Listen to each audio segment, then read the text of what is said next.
and all I hear is, oh yeah, motherfucker. And you're just like, yo, this guy is really just going in.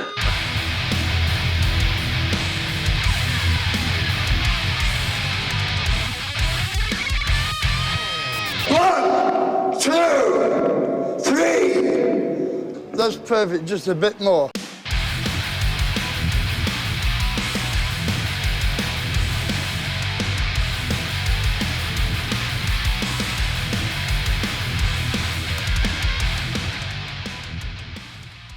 You're all good for bevs, it sounds like?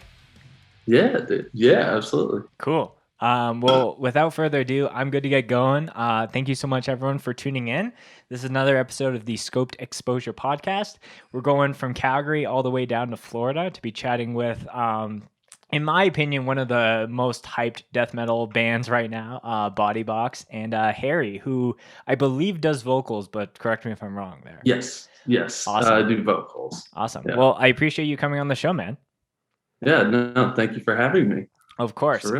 Yeah, like BODYBOX, kind of a brand new band that came out in the last couple of months here, and like really blown away by, seeing how many people are stoked on you guys, but also like, the music itself is mind blowing. And I was saying kind of like, I don't know where I'll essentially fade it in, but I think there's definitely kind of a shift in like a lot more people getting into death metal and that style of heavy music, myself included. So yeah, I'm very excited to be chatting with you and some of those things. The crowd has definitely changed. Sure. Yeah. Yeah. The people that are into it are definitely people that wouldn't have been into it years ago. Sure. Right.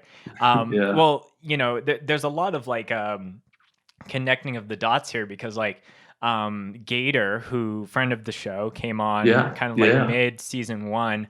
Like we alluded to some of that where like we were talking then about how there's kind of this rise with, bands like Sanguisugabog and like his band Graveview and just like some of those like kind of staple bands that like, there's almost like two types of like death metal fans where people are like, no, it's only old school stuff and maybe not giving some of the newest shit like the time of day. But no, I'm like, I also feel like it's been a thing like where like people don't want to go back and people don't want to do something that's been done before. But you know what I mean? Some of the things that have been done before have been probably some of the greatest things ever to see live and to hear. Yeah. So there's a fine line of, a band just being another Madball or another like Metallica if you even want to go a step above, but you can't deny that a lot of those people really set a lot of tastes and trends for a lot of the bands coming up. So, and that doesn't really matter either genre. No, but like a lot of the grooves, a lot of the patterns, and just the simplicity and everything that was exposed by those bands, like definitely kind of made it easier for everybody. But it's cool to bring it back in a tasteful way. Mm-hmm. And I think like, I don't know, I've been thinking the last couple weeks about doing a playlist that, and this is so subjective for sure, like, and, like it would look different for everyone, but if there was a playlist of like all the major like heavy music trendsetters in the last 10 years, like, you look at a band like even like, I don't feel like a lot of people would give them their due, but I feel like Gideon was one of those bands that like really brought the people in the like metallic hardcore space and the people in like the post-hardcore like Rise of Records space and kind of made a bridge, because like as soon as they like became a huge band, like there's so many people that are like that's a Gideon riff, or like that's a Gideon breakdown as far as like patterns go. So, and you can say that about Madball, you could say that about Knocked Loose, you could say that about like Vane, Code Orange. So yeah, the list goes on and on. But I love Vane. side note. Those guys are awesome. Absolutely. Yeah. Well, Harry, we're doing things a little out of order. Normally we check bevs at the beginning before we talk any music stuff, but you know. Hey man, it's all flowing right here. Yeah, the chats are going already. But it's a tradition for the guests to go first on the bev check. So tell the people what you're drinking. Well, I'm rocking with a nice what is this, a 12 ounce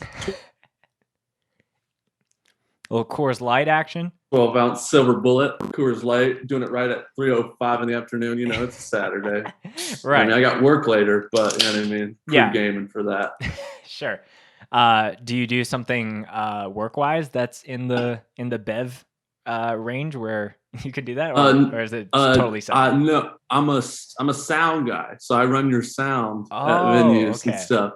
So yeah, I can be as drunk as I want. You know what I mean? As long as I get the job done, you know what I mean? They love me. I can smoke my weed. I can do my thing. Yeah. I love it. Dude, how long have you been doing that for? Like, you know, obviously that's a profession that, you know, there's definitely been a big gap of time where I'm sure you've been able to work. Yeah. I mean, this is all I've ever wanted to do ever since I was a kid. And I'm only 22, so I'm still kind of a kid. Mm-hmm. But like, I've been professionally doing it for like 3-4 years solidly now. Okay, cool. Yeah. So kind of like out of high school, kind of the time frame is when you started that? Right when I got out of high school. My first job ever was I got to work at Hard Rock Live, the one in Orlando, and I like ran trash and shit, and like was just like the ticket usher dude. Yep. And then I had like nasty dreadlocks and everything like that, and they didn't really want me out in the aisles anymore, so they kept like offering me like stagehand gigs and stuff. Sure. Yeah. And then like just trying to get me to the back of house where I don't have to like do customer service. And then I ended up going back there and met all the guys back there, and I got to do some like really cool shows. And like that's like what got me into it, because I was like, oh shit, I can be a part of this massive show and like help like actually like put it together. I like doing stuff like that. Yeah. That's one of the things where it's like, you know, maybe my band, it doesn't make sense for my band to play with these people, but I still want to see them. And if I just work the gig and get to have a little bit of responsibility, then I don't have to buy a crazy ticket price. So yeah, like I got to work for Alice in Chains. I think was one of my first gigs ever. Dude. And like, dude, like total like whatever band to a lot of people, but like when you see them live, it is like the coolest thing ever. Sure. Same with Korn. I did Marilyn Manson when I was there. We did like a lot of like really cool fucking people that I've been wanting to see ever since I was a kid. So that's, and then then I got to do Ministry, and Ministry was like that was when I was like, yo, I've got to start doing lighting.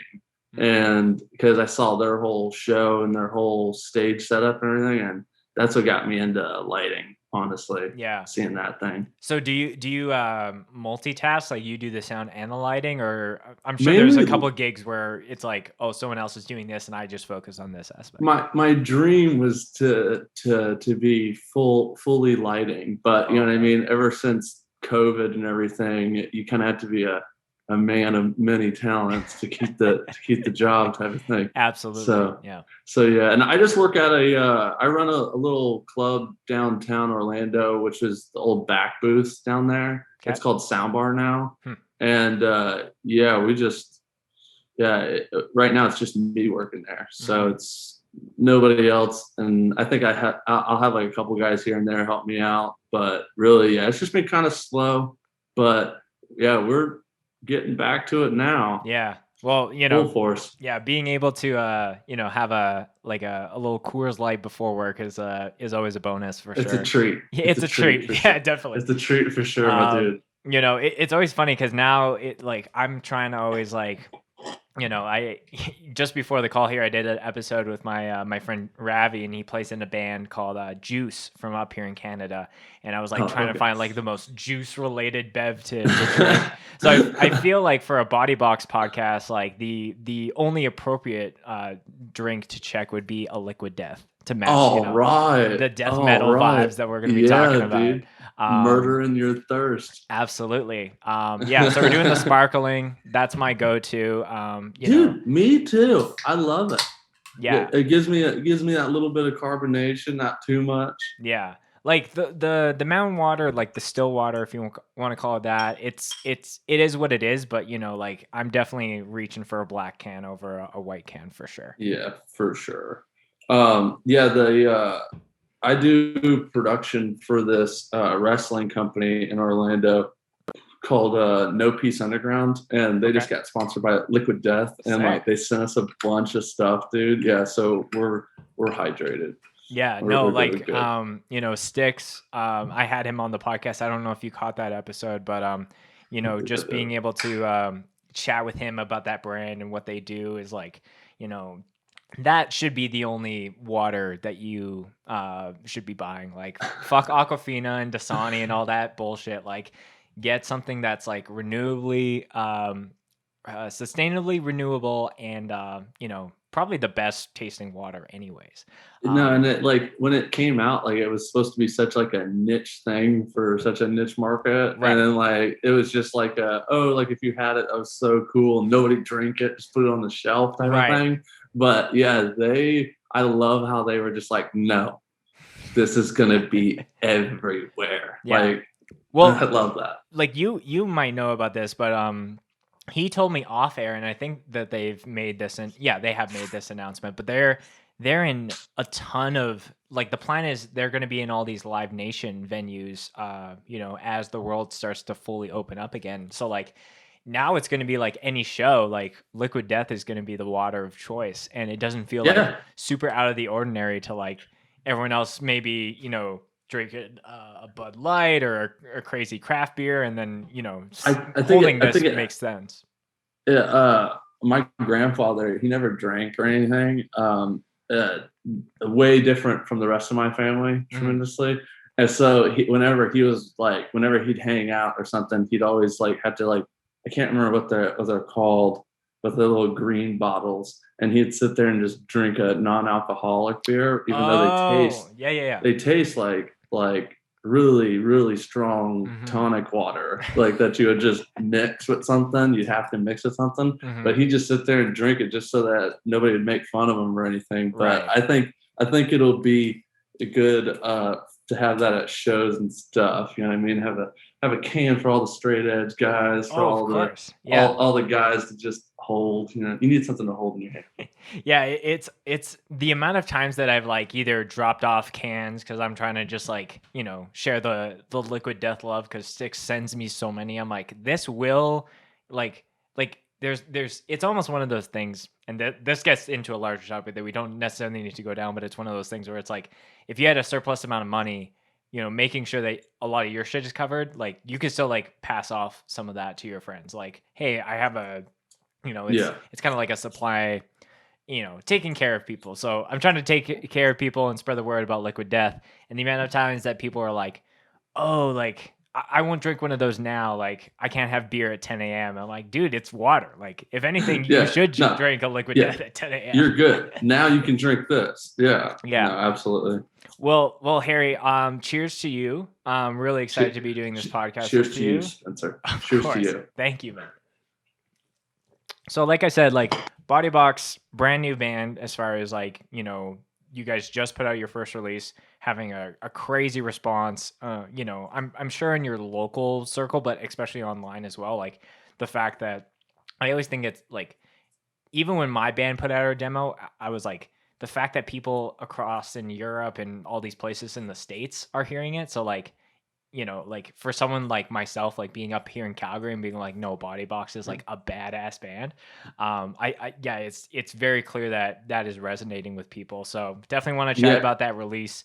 But normally any new guests that I have here on the show, I just like to get a little bit of context about how they got into heavy music, DIY culture, anything like that. So take me way back in time. Tell me like the first time that you heard like, whether you started in death metal, like right out of, preschool and all that shit, or if there was like moments that kind of like transitioned.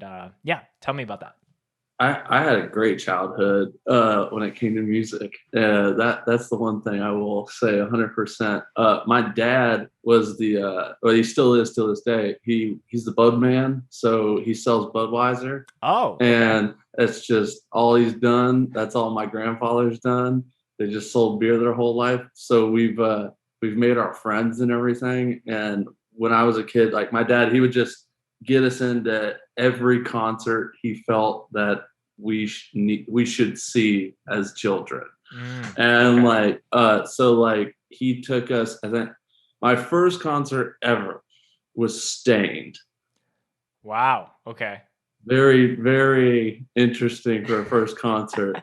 Very, very interesting crowd. And then the next concert was Korn, and I got to see Slipknot, all at Hard Rock Live and stuff. They used to just let us run around, all of us kids, like backstage and stuff. Right. Because my dad would just be there working. So it was cool. Like, and I would just go to shows like every month, something that'd be playing at the Hard Rock. So my dad would take us there or Amway Center and sneak us in his work van. He'd had three kids in the back of a little Budweiser van, like those little. He'd sneak us in. Dude, that visual is crazy. Yeah, he's badass, dude. He's cool. So he would just roll up and he was like, I'm with Budweiser. It's like, anyone else in there? You're like, nope, and just roll through. Oh no, he'd let him know too. He's got kids in the back, and then they just be like, all right, Mike, you're good. They're my kids. Don't worry. Yeah, they're my kids. You're all good. Yeah, but it's so funny. He'd pick us up. He picked us up from elementary school in the Budweiser van, in the car loop. Oh, I can't even imagine the dirty looks that he must have gotten from other parents and all that. Well, you know how like they do like a thing in the car loop where they would talk over like a megaphone, and they'll be like, okay, all right, so and so, because when you're too young, like they'll call you out of your classroom. Sure. Okay. And like they would call you out, and then like I always remember hearing them pause whenever they got to, like, it would be a big pause before our name because I know they're talking to my dad. Yeah. And they're being like, hey, you got to stop bringing this Budweiser van and just have them walk across the street. Yeah. Dude. No, like in the after school car loop that you're talking about, like my school didn't have someone orchestrating that. It was like honestly a free for all. Like, you have the people doing like the crosswalk, like, stopping and letting people cross. But it was like literally like if like my mom would like later on when I was like in middle school and into high school, like my mom had I got a cell phone and she would call me. It's like, I've done 3 loops. Like where are you? But like even before that, it was just like you saw it, you have to like run and it's people are honking at people because people are like just sitting there waiting. Yeah, so they're pissed. Everyone's in a bad mood. All the staff and all the moms and everybody, they're cursing at each other. It's a war zone. It's a war zone. So adding a Budweiser thing just to like stir the pot just that much further. Yeah, it was awesome. Awesome. I never got it until I was older though. But yeah, that got us in. That guy got us into all the shows and all that. And like, but I remember, still to this day, one of the greatest shows I've ever seen there was Velvet Revolver, with the guy from Scott Weiland from STP. That dude, it was like the wildest, like totally. It's just like rock and roll, like nothing like the music in general is nothing the craziest I've ever heard, but just like the music and the attitude that went along with everything was like shocking. Because like we at Hard Rock, there's like a basement where all the dressing rooms are. You got to go down, and we went down to like walk around the corner. And then at the time, the guy, Big Daddy, was still working there, running the live section, and he would just like walk us through. And Scott Weiland's dressing room was getting like loaded in, and they had like this one road case, like a work box type of thing, but it was cracked open. And then we walked in, and he was like, "Yeah, this is Scott's dressing room," just like, because we were just amazed by anything. And like we were like, "Oh yeah, that's fucking crazy." And then like he's like, "Yeah, look, here's a work box," and he just blindly opens it up just to like show us, like, I don't know, he'd walk around and just open things up, he's being an asshole. He's the tour guide or whatever. Yeah, he's just being an asshole, showing off. And like he opened up, I remember that the drawer in the workbox, and it was like just like the most organized. It was like a pharmaceutical, like if you go to CVS, like it was all divided up like in different cubbies, and like it's like every pill you can imagine. My God. Coke. Like every drug you can imagine just stuffed into these drawers. And I guess that's just his drug / medical workbox. That's crazy. Yeah, and he immediately shuts it. Of course. Because he wanted to save his job, I think, at the time. And like he knew, because if you get caught doing that, it's bad. That's bad. You're sneaking through people's shit. Yeah.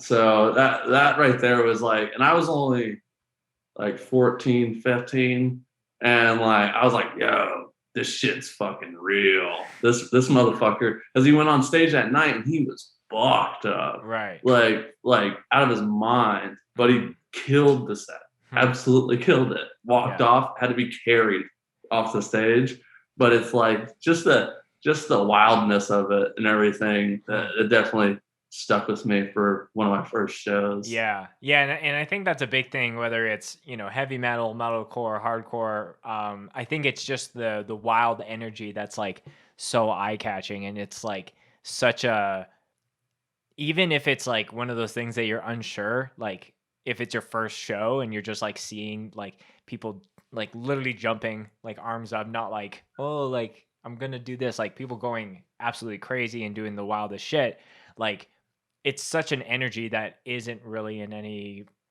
most like music circles. So like, like that's infectious in a way. You're like, I want to be able to take part in that.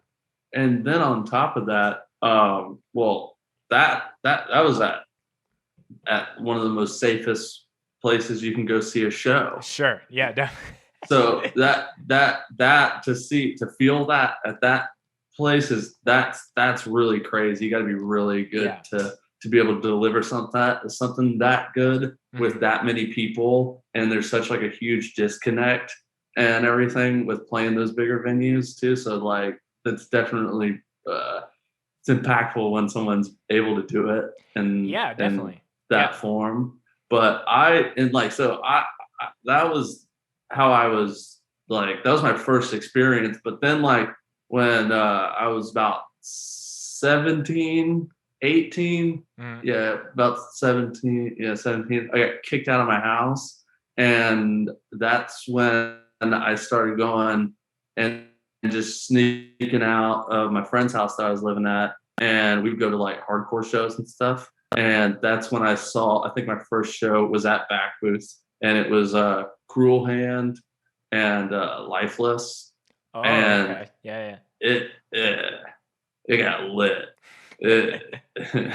That after that show, I was like, all right, nothing can top this. I think a guy got beat up with a stanchion that night outside. What? You know those movie things, like the line makers. Oh, like the clipboards? Is that what you're talking about? You know, like little black poles with the the nylon strap that comes out at movie theaters and stuff like that. Oh, okay. Yeah. Like those little line divider. Okay. I know what you're talking about now. It's like the poles, and then you pull the thing out and it clicks in. Okay, so exactly. yeah, like at the airport when you're going through security, and they can change it up. Okay, I'm up to speed with you now. Some guy got whopped with one of those, and I think that was when it got really real, and I was like, all right, I gotta start looking into this genre a little bit more. Yeah, because that was definitely worth my $10. and paying my friend in gas money to get us down there. Definitely, I was like, all right, we can. I think we should go. I love that you said that because I can't remember which vocalist it was, but I've heard it sometimes where a vocalist will talk about like, get your money's worth, go crazy, but like, you paid $10, like you should use it. But dude, that's like, I did get my money's worth going to that show because all this wacky shit happened. So and that club was where you can see some wacky shit happen. Still to this day, some wacky shit happens here and there. But that, when I was growing up, was that spot was fucking hilarious. Mm-hmm. Yeah, like I remember seeing some kid the balcony's not even 2 stories tall, but some kid got thrown off of it and hurt himself pretty bad. Like did not land like a cat. I'll tell you that. He did not land. He did not land on all fours. No. And it's funny because it's really not that tall of a balcony at all. Sure. But like that kid, I remember that was like right after that show too. It was a Trader show. Dude, that's crazy. Yeah. I would always be just blown away by any guitar player, vocalist of any genre that would like get their kicks out of like climbing to ridiculous heights, whether it's like I'm climbing up on top of 3 PA monitors and then like either play or jump off, or like the crazier ones is when it's like outdoor festivals and they're climbing up huge scaffoldings, and I'm like, what's even crazier though is the fact that I'm the one setting up that shit that they're climbing on, and I have no idea what the fuck I'm doing. So it's funny that they have so much trust in all of us, but guys that set it up. Yeah. So that's the thing that I doubt any of those musicians are going and shaking it before, like, okay, I can climb this. It's literally absolutely not. Absolutely not, dude. Dude, that is so funny. You're like, trust me, as someone that sets it up, it's probably not the safest thing to be doing. Yeah, and I think I learned my lesson whenever because I used to like TM and like I guess DJ whenever there wasn't a DJ for like rappers and stuff, like a lot of those like SoundCloud dudes, like through like shows for like that XX Temptation dude and Tentacion, I think is how you say it. Yeah. Tentacion, dude. Sometimes I always say, we're jumping around a little bit, but there's a podcast I listen to where the guest, not the guest, the host of that podcast can like not say that to save his life. So he's always like, XX Tentacion, and it's like, Ethan, what are you doing, man? But anyways, it's like just like go here. I always have to go and like same thing with a lot of these bands nowadays. I'll definitely go on YouTube and hear someone pronounce it first and sit there and practice it. But I did a lot of stuff for like just TM for like rappers and stuff. And I remember like I was drunk one night, and I was only because I started doing it really young, and like I was 18 or so, and we did like a show at the old Firestone right down the street here, and they had like it was like a riser for the DJ, and then it was like another riser for the DJ booth, and then there was 2 giant PA speakers like for monitors on either side, and I was pretty trash because I had to put up with all those idiots. And I'm sitting there and like I ended up getting up on top of the thing, and like the sound guy was like, he just tapped me on the back of the leg and he was like, be careful. And I'm like, fuck off. Like it's not that high. Right. It's not that high. And I'm like, and he's like, and I'm like, I'm gonna jump off of it. And like it was so loud because the show was going on. Yeah. He's trying to like hide too at the same time. And I was like, I was like, all right. And he's like, get off of it, get off of it. And I was like, I'll get off of it. And I jumped off of it. But I jumped off of it the front way instead of like back onto the second riser. Oh. And it was really high, come to figure out. And like it was at least like I jumped at like a good 11, 10 feet. Dude. And like I just like hit, like, you know how your knees just fold up type of thing whenever you hit the ground. And I was just like, oh God. And my whole like I played it off and I got behind the thing and I was like, all right, I'm never doing that again. And then the thing's not secured down, nothing's like tied down. Right. It's definitely not safe. It's definitely not safe. Yeah, it's like the badass factor is definitely there, but it's those moments of picking and choosing. And yeah, like if there's any lesson to be learned here, it's like maybe think twice, because like the people setting it up might not be as confident in the structural integrity. They might just be high. They might just be high. Yeah, and they might have skipped a step that day. You never know. Right. Well, dude, let's definitely chat about some BODYBOX. We've been going on so many tangents, but it's been super, super fun. I love it. So tell me about how BODYBOX came to be. Is that a band that you've been working on for years? Something that came like really quickly in the age of the pandemic? Yeah, just tell me some of the origin, and then we'll kind of get to some of the other aspects of the band. Well, the idea of the record, I've been trying to get in the works for 4 to 5 years now, and it's just from it was purely about like me getting kicked out of my house and like living where I lived for a little bit. And I had this idea because I met all these fucking, like, for a good 4 years, 5 years, I was sitting there and just living in hell, kind of with all these dudes and all these people that I met over the year or so. And I knew I was like, I had to like kind of do something about it, but I never met anybody that was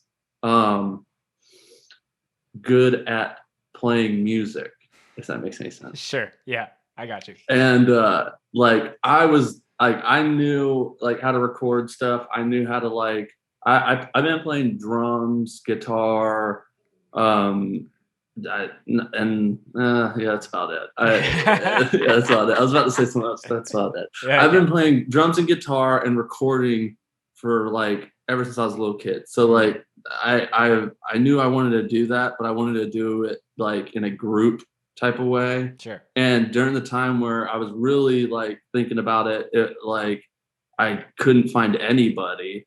And I want to say about a year ago, well, no, 2 years ago, I met a couple people, and like I kept trying to like do it. I did it.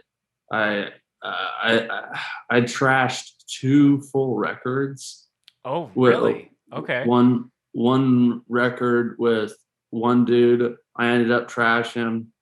I just didn't feel good about it, and like I just got bored with it. And then I ended up doing lighting one day for the band called Prison. I don't know if you heard of them. Yeah, Johnny Johnny came on the podcast episode somewhere in the 60 to 70 range. Yeah. I love him. He's the sweetest dude ever. He's a great human being. Yeah.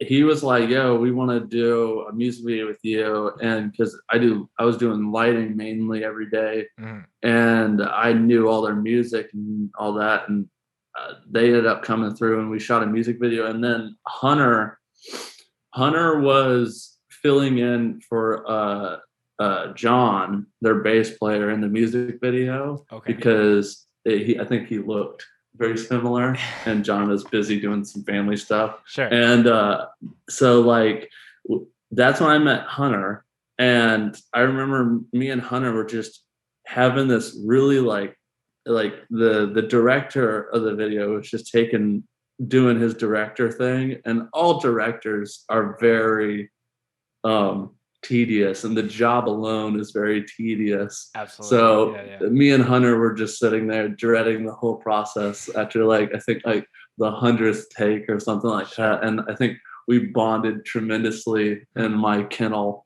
I have a little kennel where I do all my stuff out of I see. in the club, because we don't we've had the soundboard get smashed so many times, so now we just put me in a cage. Yes. And I just sit in a cage so nobody can take out the equipment. It's like a true bubble. Like don't come on here, let me do my thing. Yeah, you can bounce off of it and stuff like that. It's fun. Yeah, so that's where I really met Hunter then, and that was for the Still Alive music video, which turned out sick.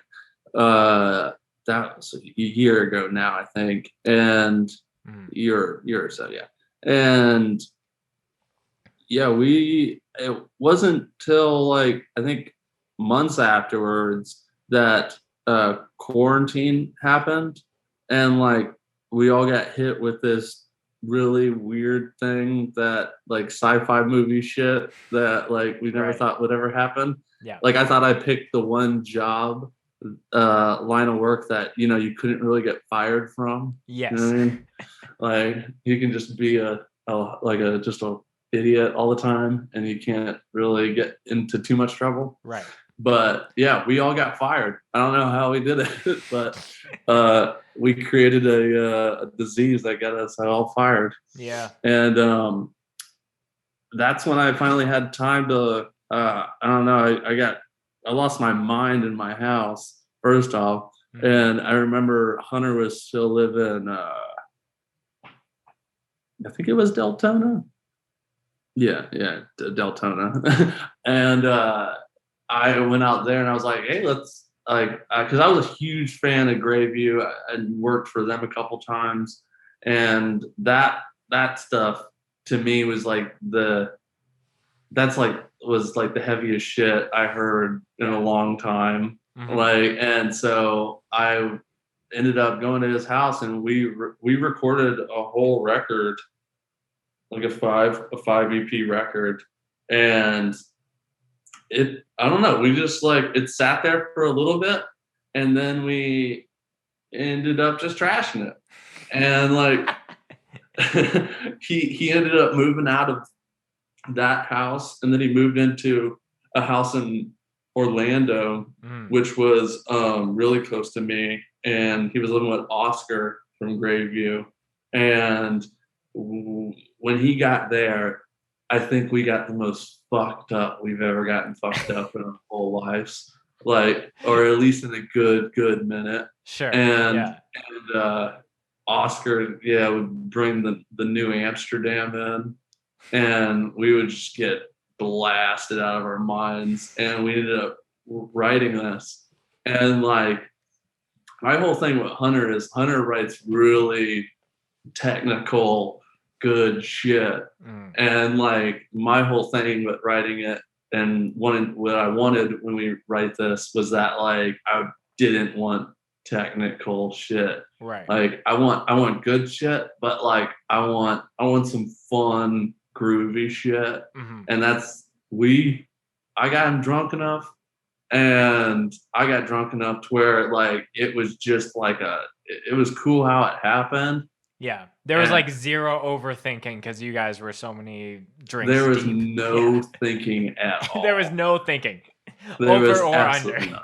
Yeah, there was absolutely zero thinking, and that's why I think it's so good, because Hunter thinks a lot, and he's really for the stuff that he writes is insane. So this is really cool for me to see that go that way. Yeah. A couple things that I want to break down there. The first being just how you were talking about writing full releases and then just trashing them. So like what in your mind was like the difference of like putting something like, was that an entirely different band, or was this like this like you wanted to make sure the first ever Body Box release was like exactly how you wanted it, versus like putting it out and just letting people chew on it and then maybe doing more music?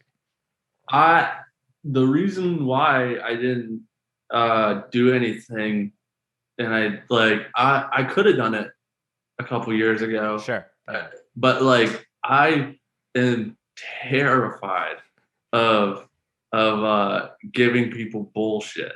Sure. Okay. Yeah. Like I tremendously have well, in just the past couple of years working for bands and like seeing just shows and just getting to see it all in a behind the scenes type of thing. Yeah. Look or something that like I really don't want to same with the shows to the record. Like I don't want to give you some bullshit. I don't want you to sit there.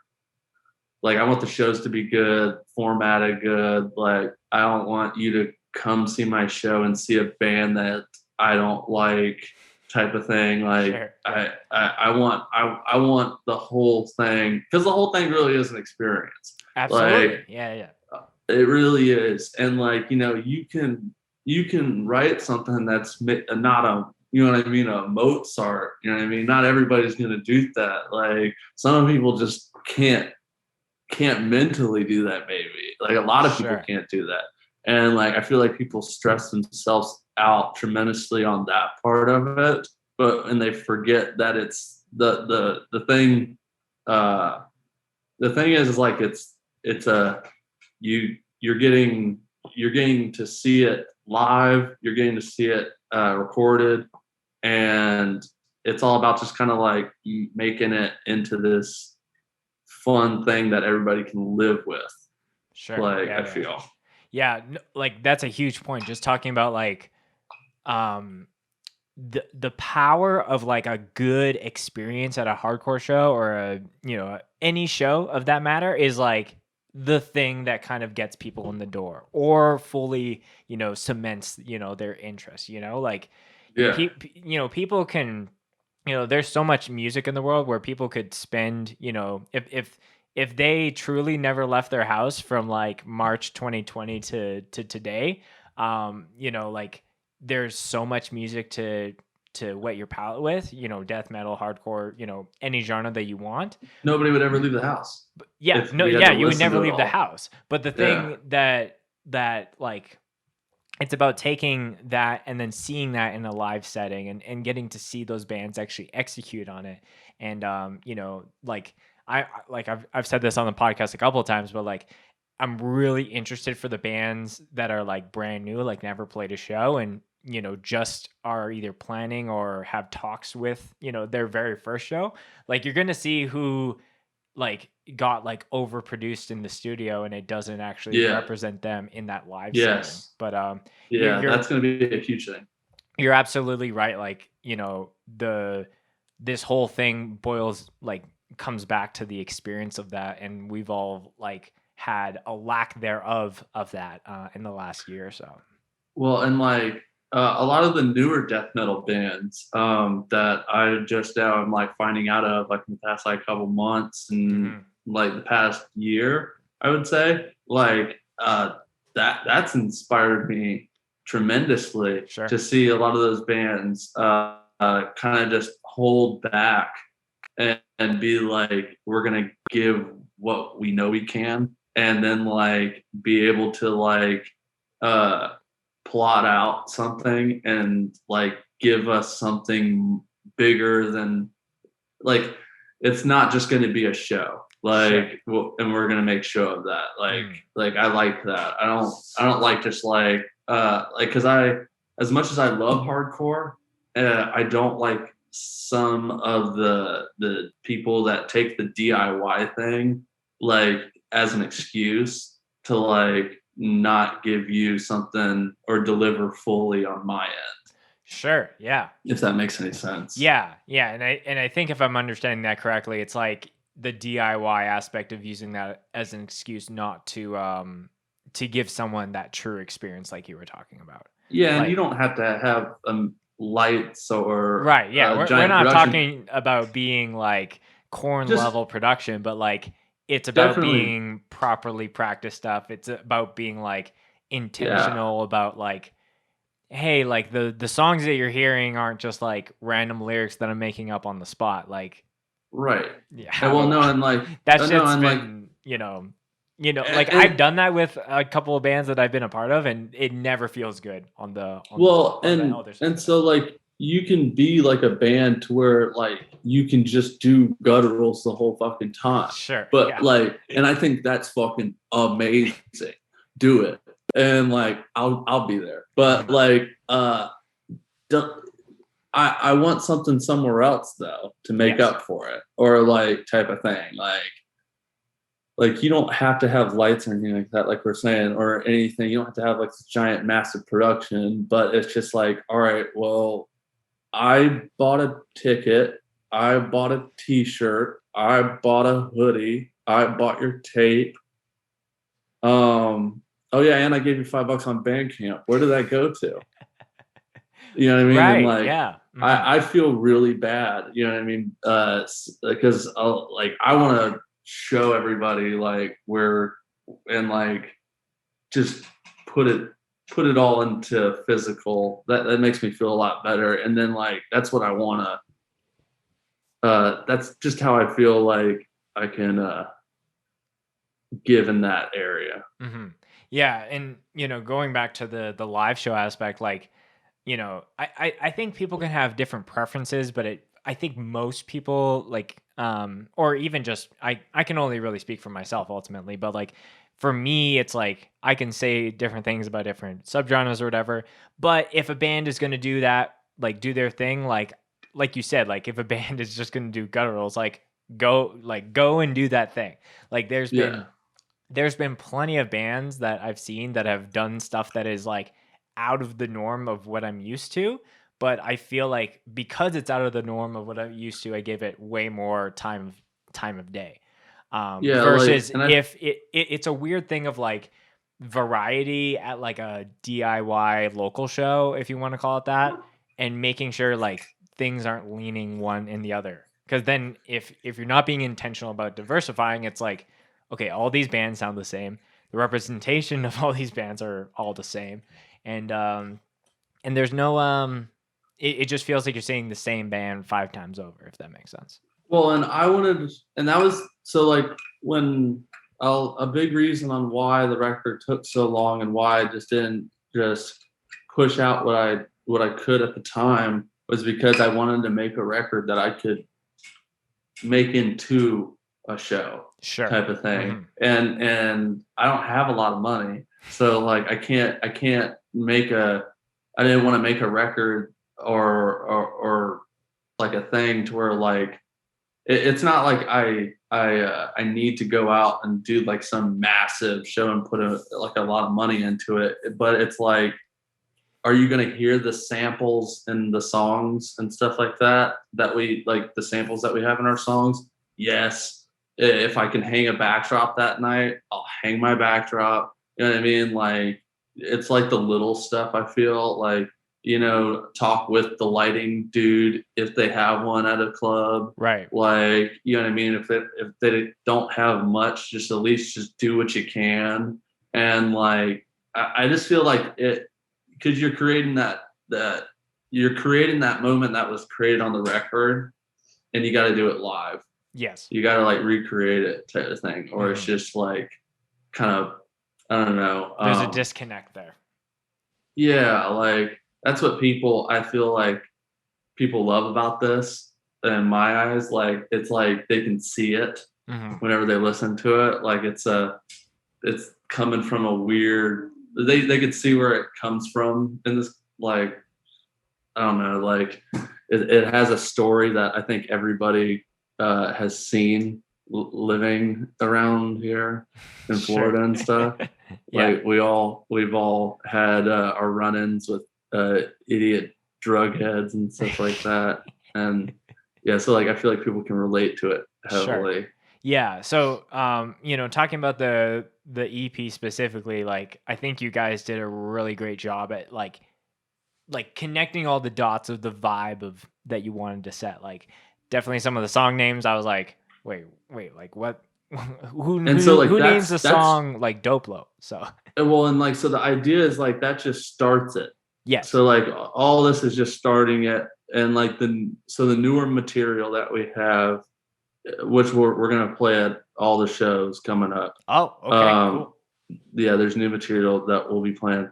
It once you hear the new material, it's like it's cool because this is like the first couple ideas that will translate into the rest of the story type of thing. Yeah, that's what we're trying to do, and like just kind of keep piecing it along each record.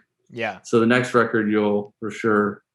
It's weird how it plays into it, but yeah, a lot of the samples, a lot of the just the riffs and stuff too are like it doesn't step it up either. It just goes even crazier, sure, in like a more beat down type of way. So cool. Since you've been chatting about some of the samples, like I'm always kind of curious on how people are like, if you're a newer hardcore band and you're like don't know anything about like finding, you just know of samples, like you can't really go on the internet and type, if you're a metalcore band, like type creepy guy talk, like nothing's gonna come up that is actually good, right? So like right. I'm always like, there's always a story behind finding some of those samples, and there's definitely some like I think any good sample makes you like essentially get like, there's kind of like an oh shit moment, like when there's something that's said and you're like oh shit, and then the music kicks in immediately. So like that's Tsunami did it great this year with all their samples and stuff. They're awesome about that. Yeah, absolutely. Is there any behind the scenes behind any of the BODYBOX samples that you want to tell? So the first record is truly like it's definitely like we all used to watch those movies and stuff growing up and everything, and we can all relate to Joe Dirt a little bit. I think everybody in the band. Sure. Okay. So that's where that for sure came from. But in the next record and everything, there's for sure I dived into it a lot more, and like I'm really into like David Lynch stuff. Like Twin Peaks and Blue Velvet, and just like really like Gummo, just like really like weird.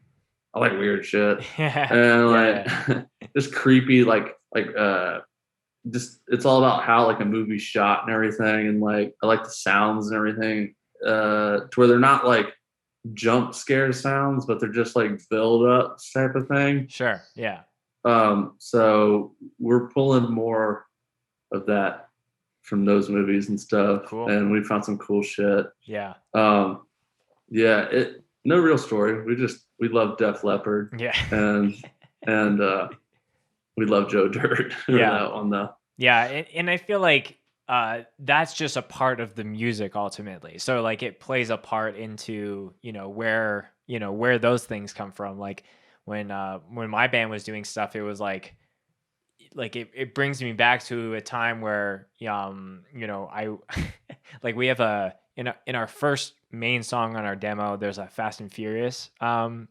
Yeah, that's awesome. And it was like it brings me back to like, because I didn't watch those movies growing up. It was only in the last couple of years where I was like, okay, I'm gonna give these a shot. And I'm sure anyone can attest, is like you think it's all about cars, but it's all about family.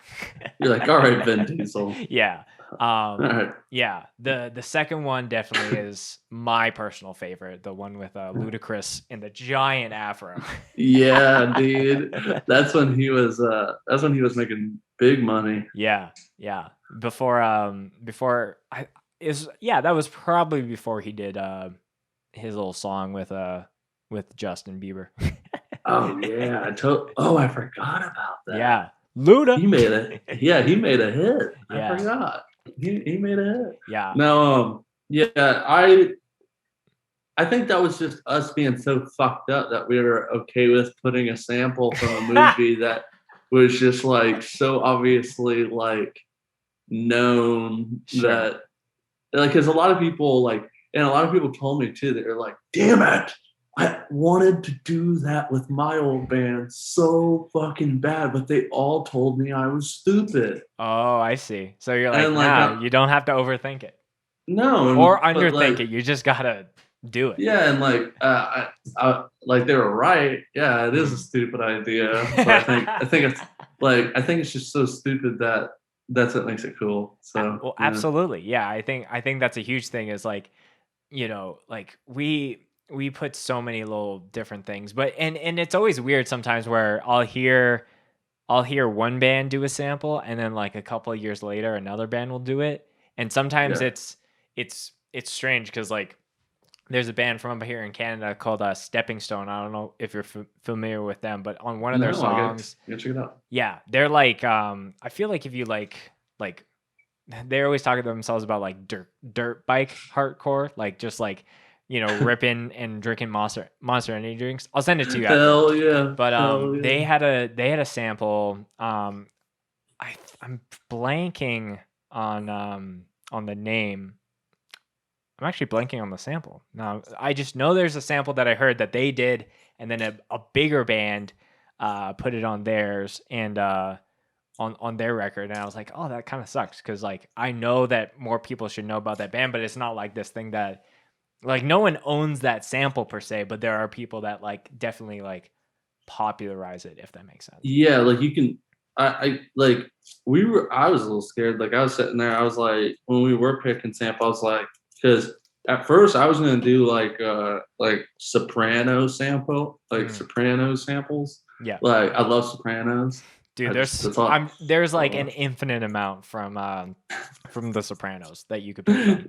Yeah, and like, but like right when I was about to do that, I can't remember what band it was. It was a hardcore band, but they did the "If Ever Betray My Friends, I Ever Shall Burn," whatever the fuck. Oh, okay. It is, but I can't remember what it is. It's a big band, but they killed it. Yeah. They killed it, and I was like, God damn it! Like I don't know if I could do that again, but yeah, I feel like someone else has definitely done plenty of Sopranos samples and like Goodfellas samples and shit like that. Yeah, stuff from The Godfather. Like there's so many. I think people just love hearing something that they know. Just like it's almost like a surprise type of thing. Yeah. No, and I think that's a huge thing. Like if it's something from a movie, something from like even like a video game, like it's a way to kind of connect the different cultures. Yeah, in a very unexpected way, for sure. Yeah. Yes, if you can just like find that one thing that a bunch of people connected with, I feel like that'll for sure. Yeah, knock it in. And even for people that don't know what that is, it kind of forces them to be like, okay, like what is this thing? And then it's, I gotta go watch a conversation Joe Dirt now. Yeah. I'm sorry, guys. So make you watch Joe Dirt. So we're getting a little off track. So you guys recorded the music with Gator, and then sat on it for a bit, and then like. When you guys were putting it out, like what was the thought process off of like, because that's always the thing when you've been sitting on music for that long, you're like you're kind of tired of the songs at that point because you're already you're clearly excited about new BODYBOX, and it like for the large portion of people that know about your band, it's like, well, we just got this, so like it's exciting to hear that there's more, but like after I heard it the millionth time or something over the 4th month of fucking having it or something. Right. I was for sure.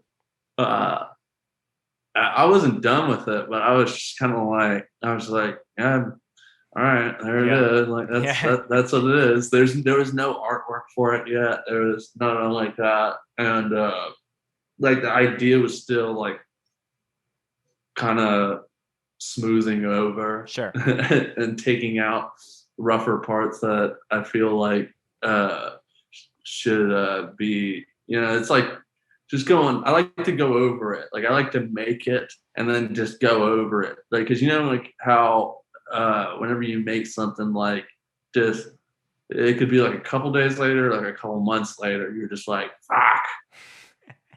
Why did I say that? Right. Or you're just like, why is that hit there or something like that? So like, why did I think this was a sick riff at the time when it's clearly lacking the juice? Yeah, you like turn to your homie and you're like, are you cringing as bad as I'm cringing right now? So, like type of thing. Yeah, right. It's that I feel like. So Dude. Yeah, I was sitting there and I was sitting there and I was just like, all right, well, this is it, yada yada yada, whatever. But then all my friends and everything, Trevor, which is our bass player, and then Stewie, who's our guitar player, they were all just looking at me, just going like, bro, like, so what's up? Like, this is the hardest shit ever. Like, and I was just like, nah, like I believed them because they normally don't bullshit me like that. They like to tell me no. Sure. So they they like to give me shit. So like I when they were like, yeah, this is really amazing, I was like, wow, all right. It's time to put it in the cannon and fire it off, you know? Yeah, because it wasn't me that was showing it to people. It was them. It was it was Stuart and Trevor that were really like sitting there showing it to everybody. And like Hunter has been busting his ass because he doesn't just do our stuff. Like he hustles. That man, that man is fucking moving. Mm-hmm. And so like me and Hunter were just like chilling, but they were going around showing everybody, and then they came to me and they were like, yo, all these motherfuckers said, yo, this shit's good too. And I was like, all right, I guess fucking. And I remember it was like, then I started just like pestering Hunter. I was like, hey, we gotta wrap this one up. This might actually be, we might have something here. Right. And don't delete this one, please. Yeah, I was like, I guess we don't gotta delete this one. Yeah. And then he called me up one day, and because he's been moving around like crazy, and then he moved to Melbourne now, and he called me up once he moved there, and then he was like, come to my house, let's record it, because I suck at recording vocals. And I fucking just popped in there, fucking one day, knocked it out. Damn. All 5 songs.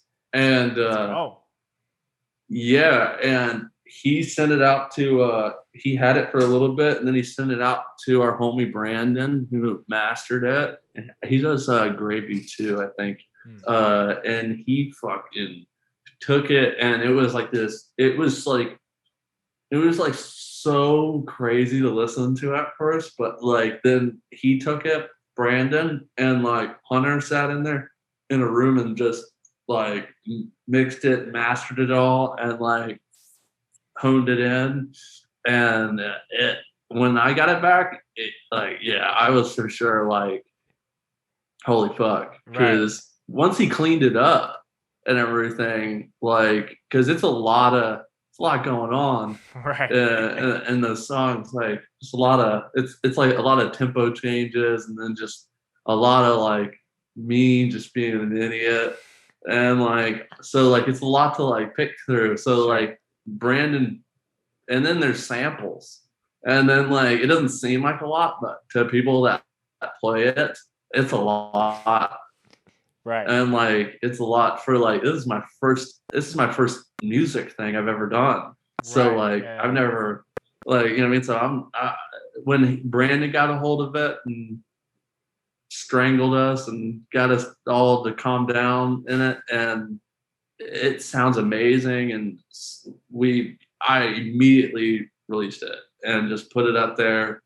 And that was the other thing. It was my first project I've ever done, but it wasn't Trevor, Hunter or Stewie's first project that they've ever been a part of. Mm-hmm. So like I was just kind of like that a lot of people were like, yo, you should do this for maybe to like promo it a little bit or something like that. But like I kind of was just like, yeah, I think we should just flat out throw it out there. And Hunter was like, yeah, throw it out there. And we all just, I remember one day we were just like, all right, well, I'm just gonna post it. And just fucking post it. And it popped, bro. Like, Dude, like yeah. I really I never thought in a million years that it was gonna go this way.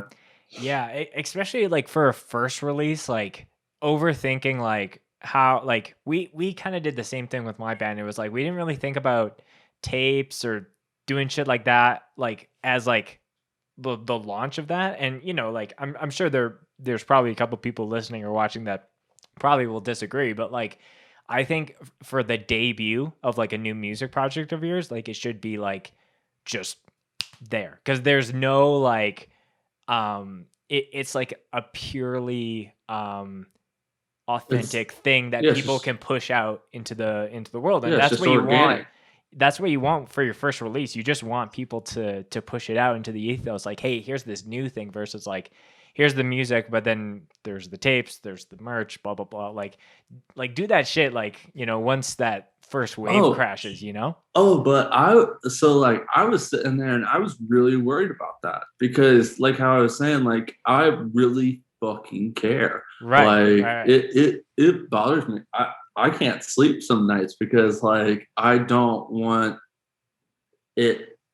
I want it to be seen the way, you know what I mean? I want you to listen to it the way that I want you to listen to it, type of thing. Like, and I was super like, yo, I want tapes. I want vinyl. I want merch. I want to be able to be like, hey guys, this is my idea, and I want, you know what I mean, to people to see it the right way, I guess. Sure. Or see it in the way that I wanted them to. But like everybody was like, because at the same time I was very fearful and I am very defensive, to where I'm just like, I don't want to ask anybody for anything. Like I'd rather do it myself. Sure. Like I don't want to ask you to like this. Like if you like it, fucking awesome. Right. But if you don't, all good, man. Well, you know what I mean, type of thing. Yeah. So it's like I really don't like to force it in front of people. So I was like really very like that. Oh, I want to get vinyl. I want to get tapes all on my own now before we release it, so that I can release it the proper way, how I thought. And everybody, Trevor and Stewie and Hunter, were all like, just wait, Harrison. Right. Just wait and see how this goes. And like I was like, all right. And they've been around the block, so you know what I mean, I gotta listen to them. And I want to say about it was like 2 days into releasing it, I got three phone calls from just different people trying to distro and do stuff like that. Mm-hmm. And I think the first person that called was Michael from Basic Brutality. Okay. And he was following me, I want to say before I even announced the record. Sure. And so when we announced it, he immediately hit me up and was like, because he did Corpse Pile, and Corpse Pile was awesome. That did pretty well when that got released, and he kind of saw us through that way, and because Hunter mixed that too, I think. And he was like, yo, we got to put out this shit and everything like that. And I was beyond amazed that anybody wanted to put out anything of mine and pay for something of mine. So I'm immediately like, yes, absolutely. And said yes to Michael immediately. And then like all of a sudden, all these other people started hitting me up, and I think I had like 10, like 11 independent like labels. Let's go. That's sick. No, that's really like I was beyond shocked that there was that even that many. Yes. And yeah, they were like everybody was super nice. Like that's the other thing. I come from like mainly working in rap world where it's like, fuck you, motherfucker. I like your shit though. But it's like, sure, it's or they'll mean mug you as they tell you how much they love your music. Right. And you're like, so I'm not, which is it? Yeah, I'm not used to people just being like openly upfront, like nice about something. Like, yeah. So it was a complete shock. And then I'm sitting there and I was like, oh my God, I have all these, this is so cool. And then Trevor from Black Dahlia ended up, I wasn't even on Twitter before that. And then Trevor, our bass player, sent me the link and was like, excuse me, you need to get Twitter and look. Excuse me. One of your favorite bands is freaking posting about you. Dude, and sick. Yeah, that was so fucking cool. Dude, I got written up in fucking middle school wearing a Black Dahlia tee every day because it was just my favorite t-shirt. It was like this it was kind of fucked up. It was this girl getting her head lopped off or something. It was the Black Dahlia. It was the Black Dahlia. Yeah. Like no different than like it's a standard for a band like that. Like to have something that offensive to people. Yeah, and like I loved it as a kid. And so like yeah, then he was like, "Oh, homie's fucking shouting us out," and that was cool as fuck. Like, dude, that definitely is cool. Beyond, yeah, like a full circle moment for me. Absolutely, yeah. And to circle back to my point, like the fact is, when you put something out and the product is good and the market receives it as being good, you allow people to come to you versus you going to other people. Like there's a plethora of great like independent labels that, I'm sure would be down if your band was like, we want to make tapes, but we don't know how to do that. But like there's so many different people that are, like looking for bands to do that.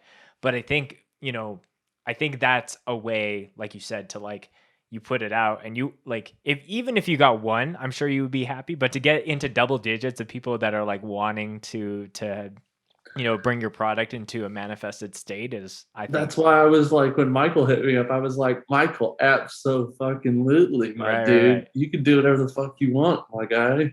And but then like when all these other people hit me up, I didn't know what the fuck to do.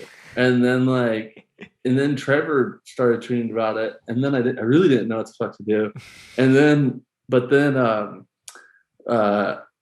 that dude Trevor, like, he's a really cool dude. He fucking DM'd me and gave me a bunch of advice and everything, told me what was up. So that was really fucking cool. And just told me to kind of like chill the fuck out. And I took that immediately, that advice, and sat there for a couple of days. And then Scott from Maggot Stomp, he DM'd me, and then was just like, hey, I've been listening to this, which is really strange because like I didn't think that it would have fit on there, to be honest with you. Yeah, it's a very clean sounding record in my eyes, and like I just never expected. They're one of my favorite labels for sure to ever be created. Like, sure. Like this, the dude he's a genius when it comes to like marketing and like just graphic design and stuff like that. And like all the bands that he's found and like put on this year and this past, like for sure is huge. Right. Absolutely. And so when he hit us up, it was like it was a thing where I was like, all right, holy fucking shit. You know what I mean? This guy's going to make some cool fucking shit for us for sure. And like, this is like, cause this is what got me back into death metal. I wasn't into it the past couple of years. Right. But the second I started hearing Bog, Stabbed, 200 Stab Wounds, Devourment, all those bands and stuff, like that to me was like, I was like, yo, this is some really cool shit. And like, it's old school, but it's like not at the same time. And it's in a cool little twist and a cool like attitude that I think a lot of people are like afraid to touch nowadays. Yeah.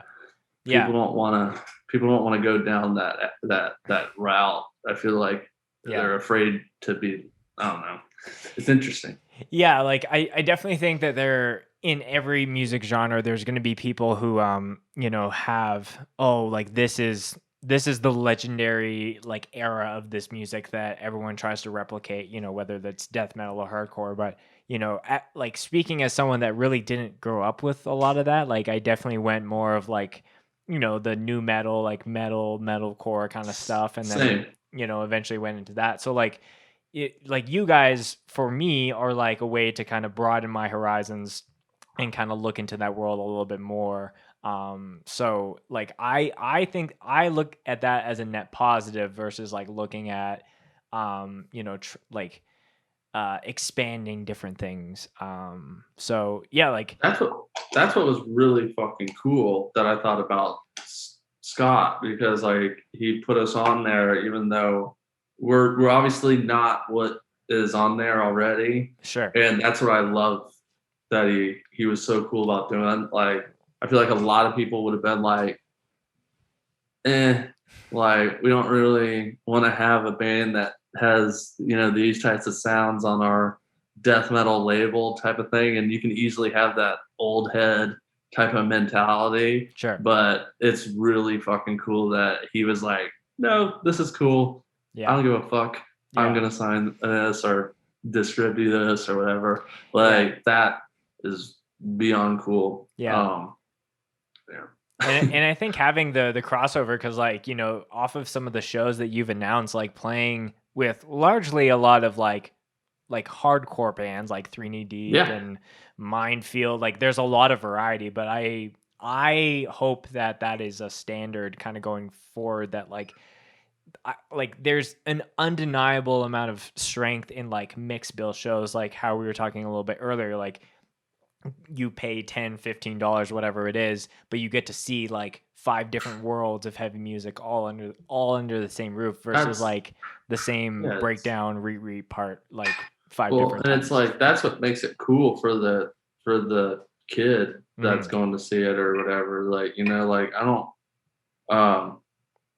like I really care about the lineup, and I, you know what I mean, I don't want someone to like go there and like I wouldn't play a show that I didn't feel like we fit on though. Sure. Like as much as that's like super, like we got offers to do other hardcore shows in the next coming months, but we were like, we ended up just saying no to it just because like we were just like, I just don't know them. Like, and I just don't know their, like, I love their music or whatever it is, but at the same time, I'm like, and I like totally not us, and I would love to play it, but I just feel like the show, like, just wouldn't be delivered right if we were there. Mm-hmm. So, like, when we got the offer for 3 Knee, it was like the perfect, it's a perfect, like, middle ground. Like, they're a band that like is hardcore and they're very good. Mm-hmm. And they're very good hardcore music, but like they're lyrically dramatically different from a lot of hardcore bands. And like my eyes, Dalton, the reason why I got into 3 Knee Deep was because I hear this motherfucker, like I was in the back of the club and all I hear is,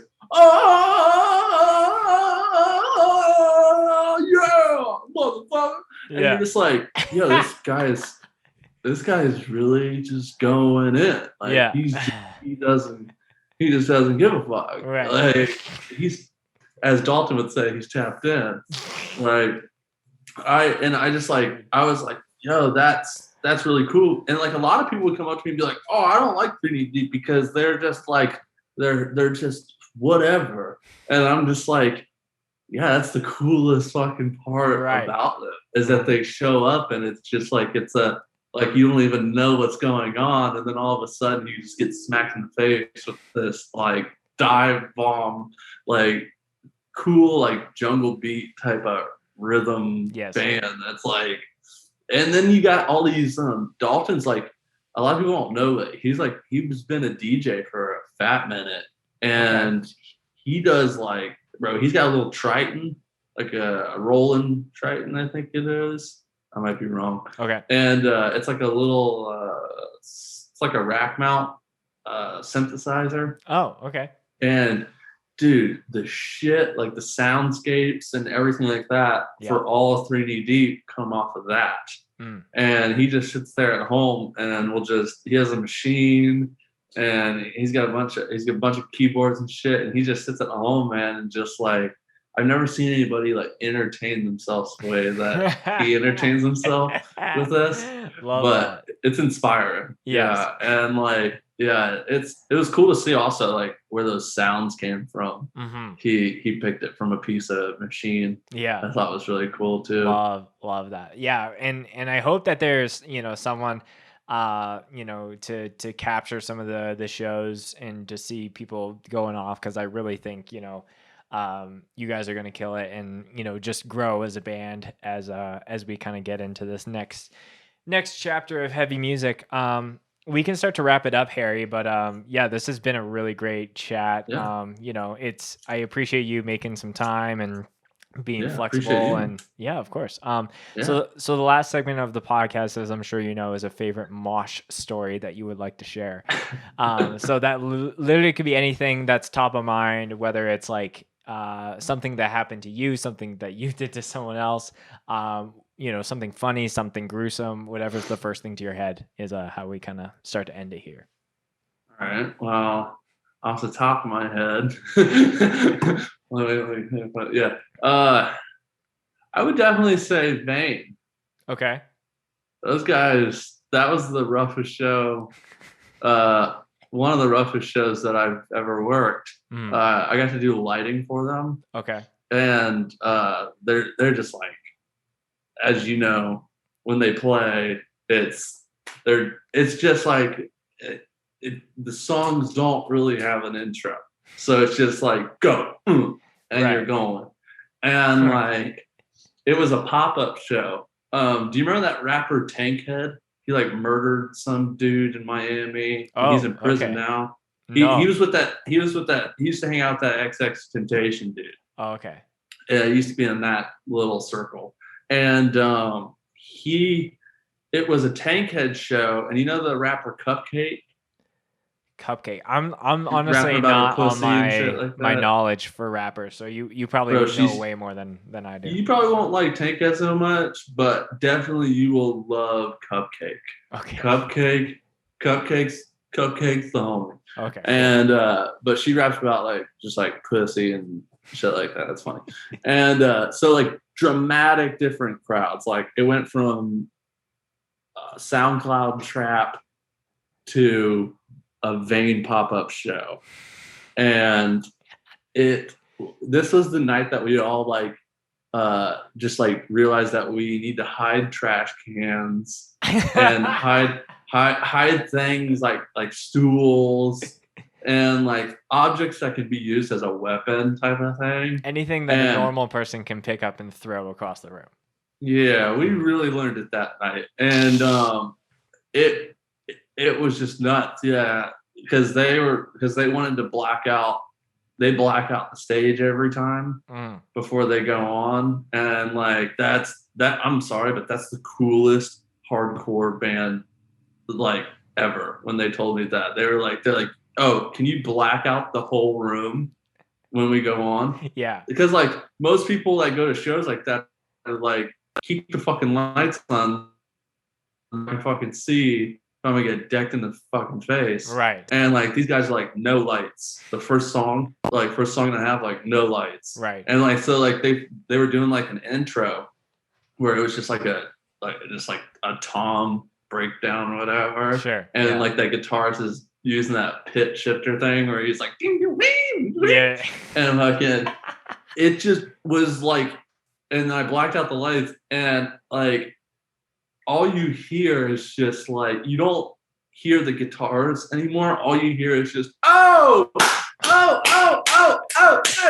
And you just hear clapping, like someone's just like a whole audience clapping, but nobody was clapping. Everybody was just getting punched in the face. Right. Oh, and the lights are still off, and they're just getting halfway through the intro, and it's about to go in, and like I just remember just seeing like this dude just get pressed up against my cage, and I don't have my like it's like a gate, like a sure, yeah. Like a prison fence type of thing, just at the barbed wire. And the gate doesn't lock because it got broken. It's like just one of those little latch things that you throw down. Okay. And it got broken off like a couple shows afterwards, and like they never were gonna fix it for me. And like, and that was before I improvised it.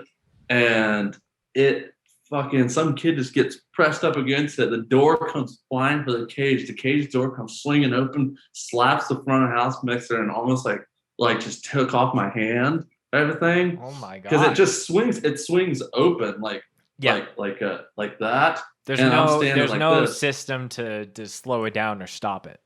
I am the system to stop the door. And it's just smacked the shit out of me. And then, but you just, all of a sudden, just see all these kids just come flowing through. And then, bro, it turned into like a beehive.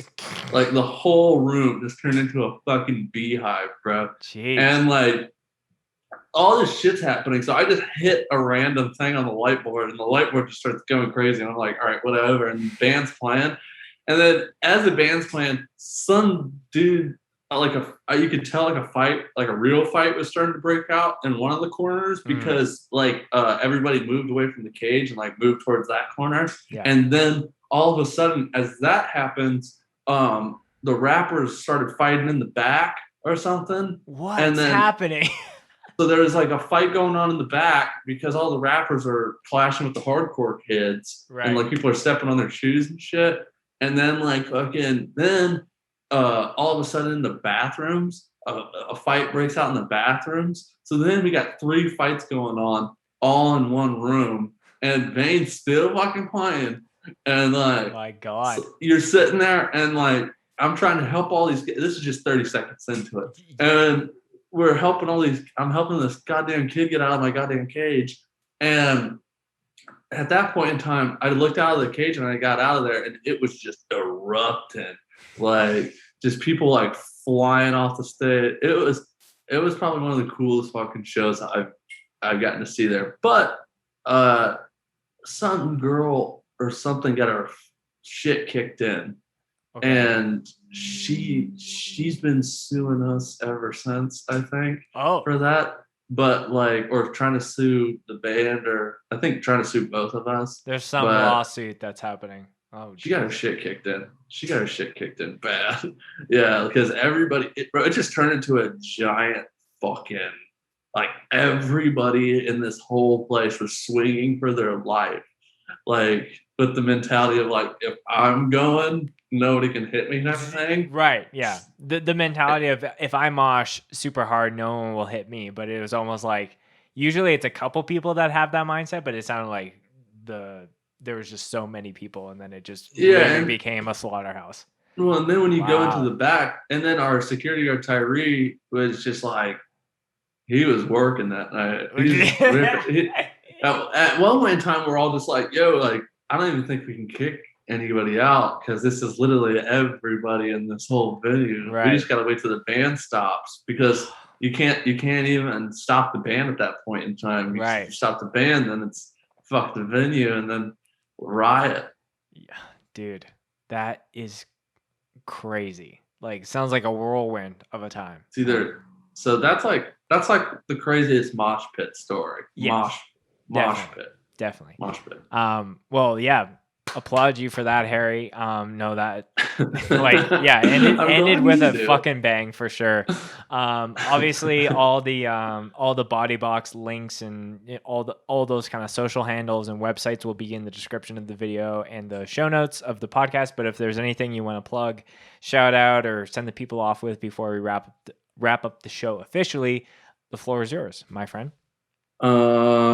There's going to be a Maggot Stomp 7-inch for BODYBOX. That'll be coming soon. Cool. Once ever we get those in, they'll be announcing that. And then come see us July 18th at the BODYBOX release show, man. It'll be fun. Yeah. If you're in Orlando. Yeah. I think I put it out there as a joke when because I was like, BODYBOX Flesh Driver Minefield, and I was like, I'll say it as a maybe, but like if there's something where I could like fly down to film that, like I'd be very. Was that? We'll work that out. Okay. I'll get you down here. We can talk about it. If you got time, we'll get you down here, yeah. Spencer. I think it's there's some hurdles to jump, but I would be hella down. So maybe we'll chat off air about that. If you can do it, I'll get you down here. Okay, hell yeah. Well, we'll have fun. We'll drink some beers. Oh, absolutely, and some liquid deaths for sure. But without further ado. You say at the top of the show, not the end. Anyways, Harry, this has been super great. I really appreciate you coming on the show and chatting. Hell yeah, Spencer. Thank you so much, my dude.